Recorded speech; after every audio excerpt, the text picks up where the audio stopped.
galerinha! Aqui é a Sabrina, sua audiobooker preferida. Gostaria de apoiar o canal? Chave Pix na descrição. Obrigada pela ajuda! Dito isso, vem ouvir comigo! Terceira iteração. Detalhes surgem mais claramente à medida que a curva fractal é redesenhada. Ian Malcolm.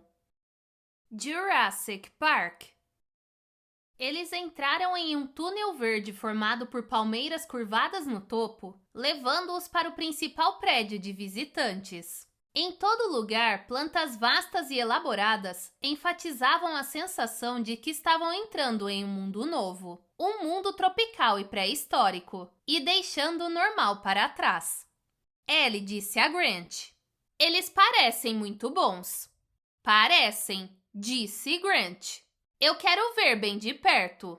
Quero levantar os dedos de seus pés e inspecionar as garras, sentir a pele, abrir suas mandíbulas e dar uma olhada nos dentes. Até então, não terei certeza.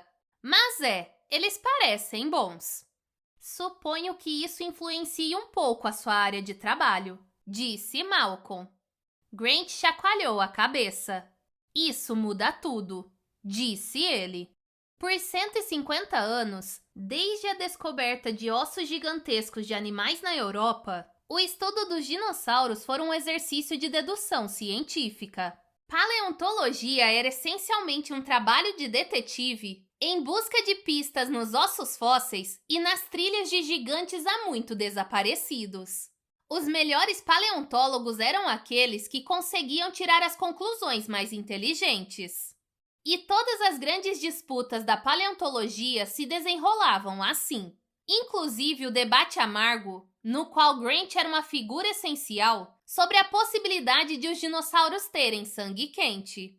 Os cientistas sempre haviam classificado os dinossauros como répteis, criaturas de sangue frio que retiravam do ambiente o calor de que necessitavam para viver. Um mamífero podia metabolizar comida para produzir calor corporal, mas um réptil não.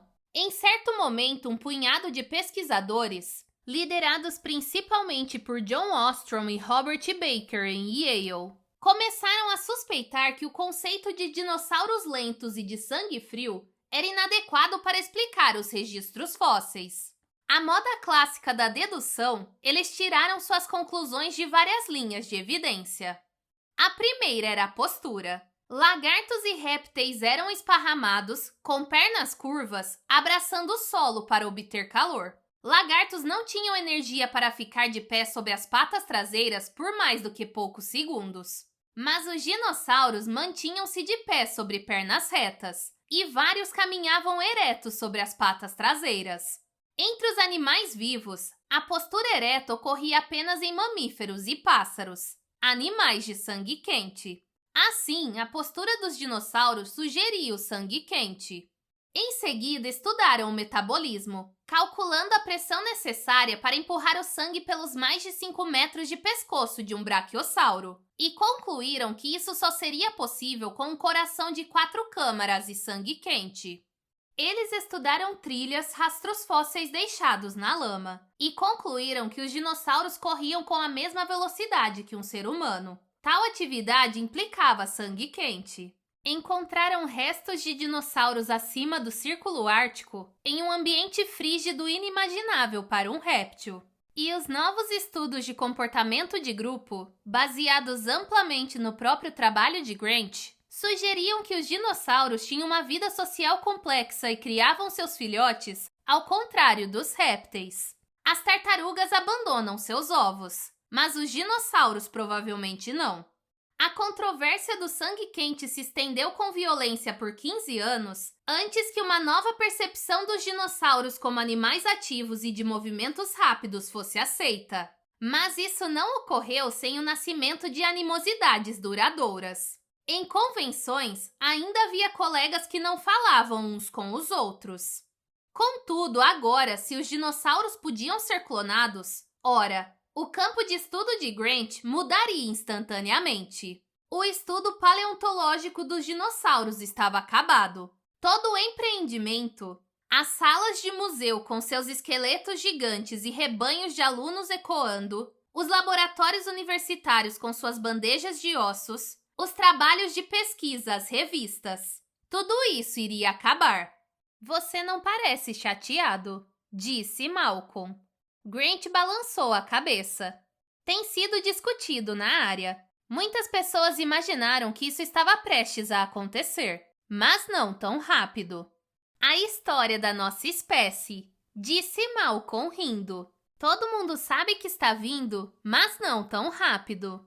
Enquanto desciam pela trilha, não podiam mais ver os dinossauros, mas ainda podiam escutá-los trombeteando baixinho à distância. Grant disse: Minha única pergunta é: onde eles conseguiram o DNA?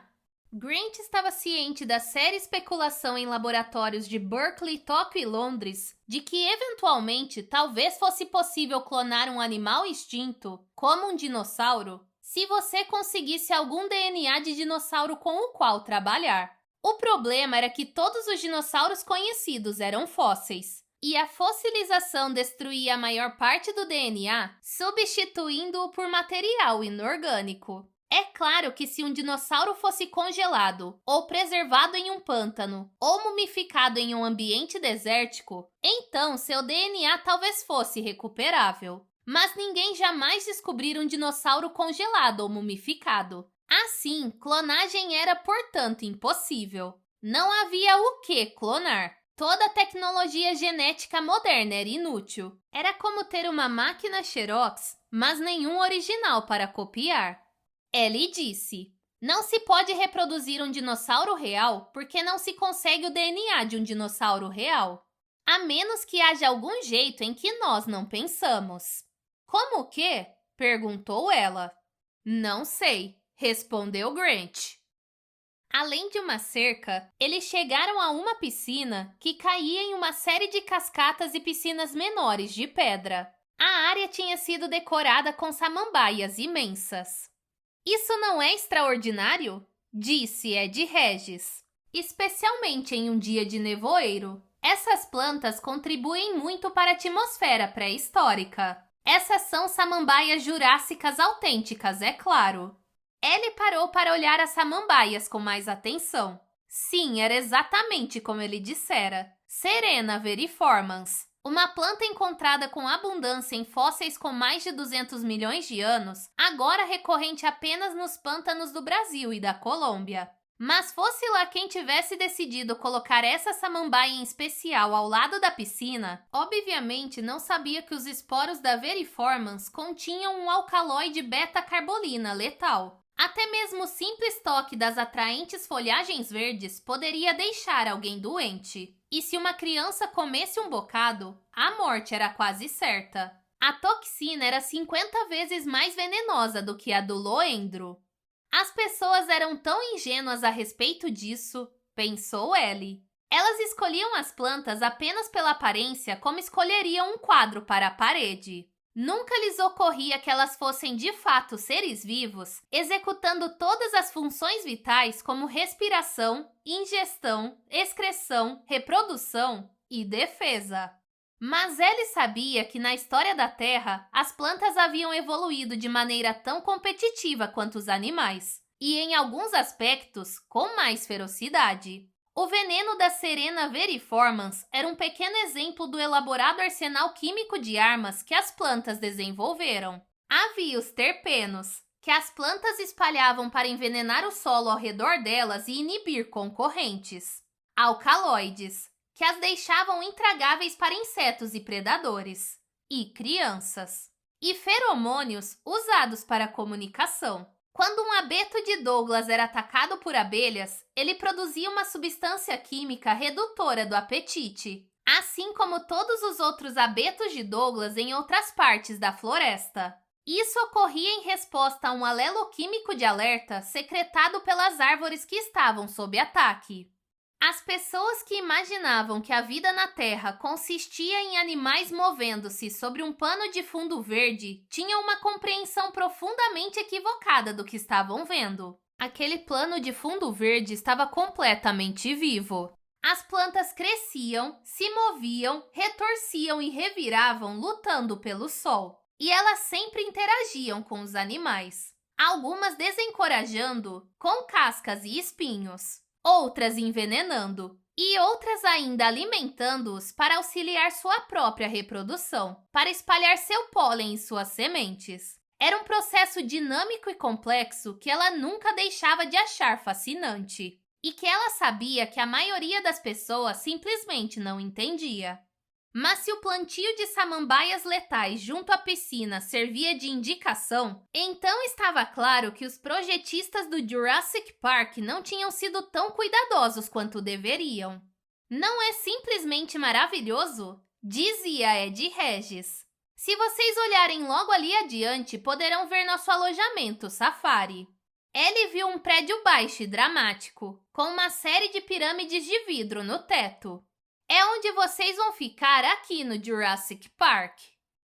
A suíte de Grant era toda em tons de bege, a mobília de ratã em estampas verdes com inspiração na selva. O quarto não estava de todo pronto. Havia pilhas de madeira no armário e pedaços de fita isolante no piso. Havia uma TV no canto com um cartão em cima. Canal 2, Planalto do Hypsilophodonte. Canal 3, Território Triceratopus. Canal 4, Pântano Saurópode. Canal 5, Cantinho Carnívoro. Canal 6, Estância Estegossauro. Canal 7, Vale Velociraptor. Canal 8, Pico do Pterossauro. Ele achou os nomes irritantemente fofos. Grant ligou a televisão, mas só captou estática. Ele a desligou e foi para o quarto jogando a maleta na cama. Diretamente acima da cama havia uma grande clarabóia piramidal. Aquilo criava uma sensação de acampamento, como dormir sob as estrelas. Infelizmente, o vidro precisava ser protegido por barras pesadas, de modo que sombras listradas caíam sobre a cama. Grant fez uma pausa. Ele tinha visto os planos para o alojamento e não se lembrava de barras na clarabóia. De fato, aquelas barras pareciam ter sido uma adição um tanto crua. Uma moldura de aço preto havia sido construída do lado de fora das paredes de vidro e as barras fundidas à moldura. Intrigado, Grant foi do quarto para a sala de estar. Sua janela dava para a piscina. Aliás, aquelas samambaias são venenosas, disse Ellie entrando no quarto dele. Mas você notou algo nos quartos, Alan? Eles mudaram algumas coisas. Acho que sim. Ela caminhou pelo quarto. As janelas são pequenas, disse ela. E o vidro é temperado instalado em uma moldura de aço. As portas têm tranca de aço. Isso não deveria ser necessário. E você reparou na cerca quando nós entramos? Grant assentiu. Todo o alojamento estava abrigado dentro de uma cerca com barras de aço com 1 polegada de espessura. A cerca tinha sido graciosamente incluída no paisagismo e pintada de preto para lembrar ferro fundido. Mas nenhum esforço cosmético podia disfarçar a espessura do metal ou sua altura de 3,5 metros. Acho que a cerca também não estava nos planos, disse Ellie. Me parece que eles transformaram esse lugar em uma fortaleza.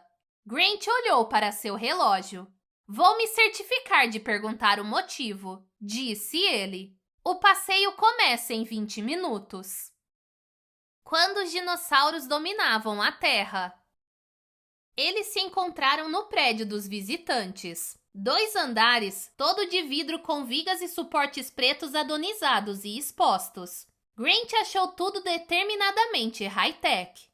Havia um pequeno auditório dominado por um Tyrannosaurus Rex robô, postado ameaçadoramente junto à entrada de uma área de exibição chamada Quando os Dinossauros Dominavam a Terra. Um pouco mais distante havia outras exposições. O que é um dinossauro? E o mundo mesozoico. Mas as exibições não estavam completas. Havia fios e cabos por todo o piso. Gennaro subiu no palco e falou com Grant, Ellie e Malcolm, sua voz ecoando levemente no recinto. Hammond sentou-se no fundo, as mãos cruzadas sobre o peito. Estamos prestes a conhecer as instalações, disse Gennaro. Tenho certeza de que o Sr. Hammond e sua equipe nos mostrarão tudo em seu melhor ângulo. Antes de ir, eu gostaria de revisar por que estamos aqui e o que eu preciso decidir antes de partirmos. Basicamente, como vocês todos já perceberam, esta é uma ilha na qual se permite que dinossauros geneticamente modificados se movam em um ambiente semelhante ao de um parque natural, formando uma atração turística. A atração ainda não está aberta a turistas, mas estará dentro de um ano. Agora, minha pergunta para vocês é simples. Esta ilha é segura? É segura para visitantes e está contendo os dinossauros com segurança? Gennaro reduziu a iluminação e continuou. Há duas evidências com as quais precisamos lidar. Em primeiro lugar, há a identificação do Dr. Grant de um dinossauro previamente desconhecido no continente da Costa Rica. Esse dinossauro é conhecido apenas por um fragmento parcial. Ele foi encontrado em julho deste ano, depois de supostamente ter mordido uma menina americana em uma praia. O Dr. Grant pode falar mais sobre isso posteriormente. Eu já solicitei que o fragmento original, que está em um laboratório em Nova York, seja transportado até aqui para que possamos inspecioná-lo diretamente. Enquanto isso, há uma segunda evidência.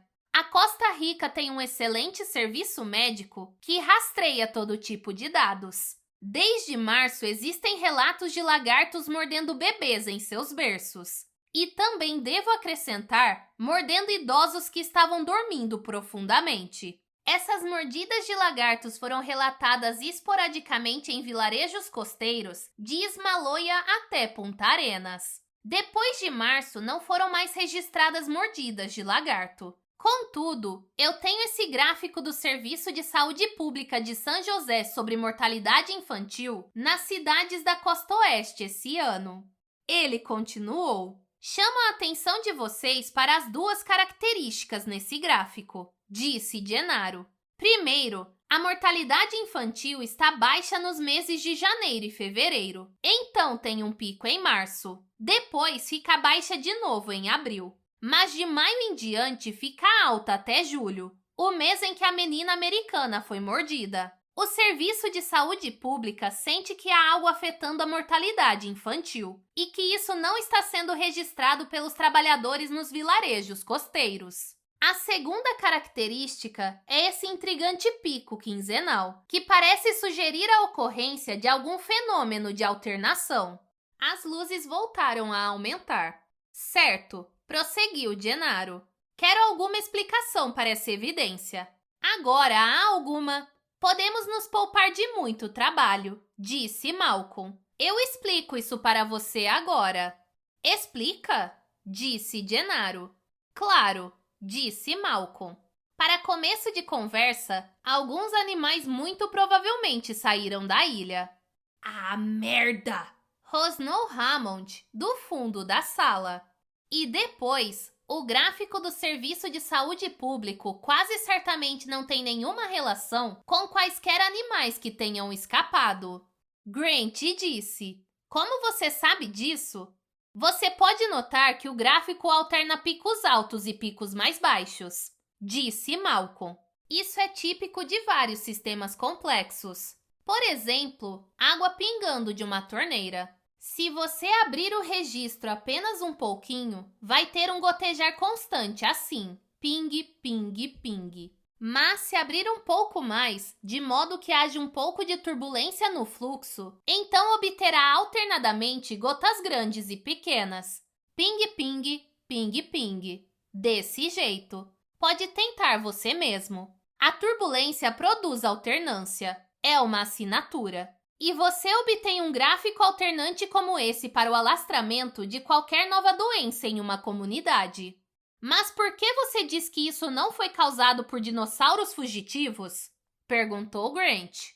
Porque é uma assinatura não linear, respondeu Malcolm. Seriam necessárias centenas de dinossauros fugitivos para causá-la. E eu não acho que centenas tenham escapado. Portanto, conclui que algum outro fenômeno, como uma nova variedade de gripe, está causando as flutuações vistas no gráfico. Gennaro continuou. Mas você acha que dinossauros escaparam? Provavelmente escaparam. Por quê? Por causa do que vocês estão tentando fazer aqui. Olha, essa ilha é uma tentativa de recriar um ambiente natural do passado, de produzir um mundo isolado onde criaturas extintas possam vagar livremente. Correto? Correto. Porém, do meu ponto de vista, tal tarefa é impossível. A matemática disso é tão autoevidente que nem precisa ser calculada. É como se eu lhe perguntasse se, com uma renda de US$ 1 bilhão, é preciso pagar imposto. Você não precisa puxar sua calculadora para checar. Você sabe que é necessário pagar. Da mesma forma, eu sei de maneira clara que não se pode duplicar a natureza com sucesso dessa forma ou esperar que se possa isolá-la. Por que não? Afinal, existem zoológicos. Zoológicos não recriam a natureza, disse Malcolm. Vamos ser claros. Zoológicos pegam a natureza que já existe e modificam-na sutilmente para criar jaulas para animais. Mesmo essas modificações mínimas com frequência fracassam. Os animais fogem com regularidade. Mas um zoológico não é um modelo para este parque. Este parque está tentando algo muito mais ambicioso. Algo muito mais próximo da construção de uma estação espacial na Terra. Gennaro balançou a cabeça. Eu não entendo. Bem, é muito simples. Exceto pelo ar, que flui com liberdade, tudo neste parque tem que ser isolado. Nada entra, nada sai. Os animais mantidos aqui jamais devem se misturar com os ecossistemas mais amplos da Terra. Eles jamais devem escapar. E jamais escaparam, comentou Hammond com desdém. Tal isolamento é impossível, disse Malcolm sem se exaltar. Simplesmente não pode ser feito. Pode, é feito o tempo todo.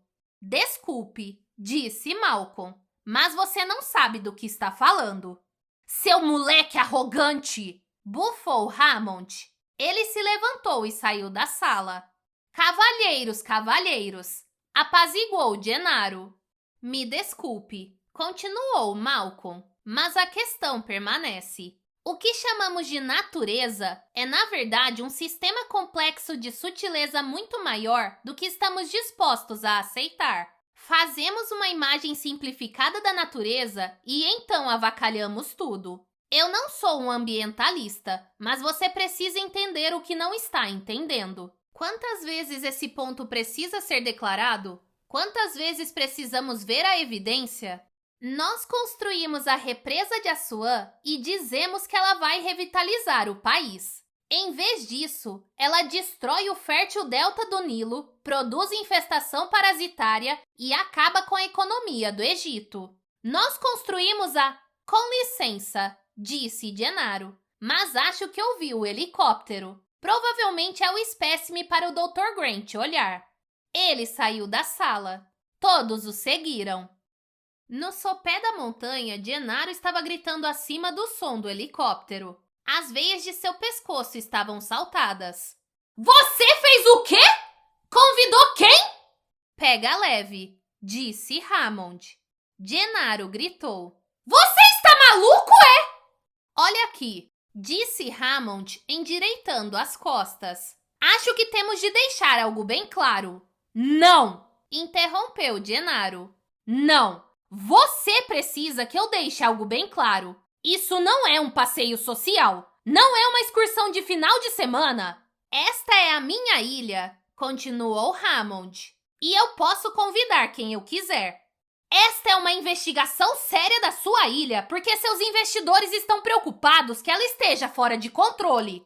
Achamos que este é um lugar muito perigoso e... Você não vai encerrar minhas atividades, Donald. Vou sim, se eu precisar. Este lugar é seguro, disse Hammond. Não importa o que aquele maldito matemático esteja dizendo.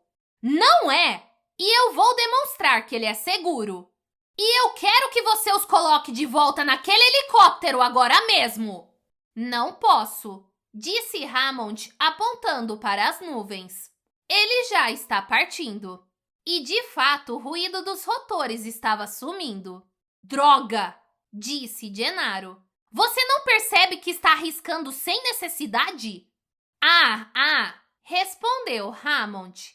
Continuamos isso mais tarde. Não quero chatear as crianças. Grant se virou e viu duas crianças descendo pela encosta, guiadas por Ed Regis. Havia um menino de óculos com cerca de 11 anos e uma menina um pouco mais nova, talvez com 7 ou 8 anos. Seu cabelo loiro enfiado debaixo de um boné de beisebol dos Mets e uma luva de beisebol jogada sobre o ombro. Os dois desceram agilmente pela trilha que vinha do heliporto e pararam a alguma distância de Gennaro e Hammond. Baixinho, Gennaro disse: "Meu Deus." "Agora pega leve", disse Hammond. "Os pais deles estão se divorciando e eu quero que eles tenham um final de semana divertido aqui." A menina acenou insegura. "Oi, vovô", disse ela. "Chegamos."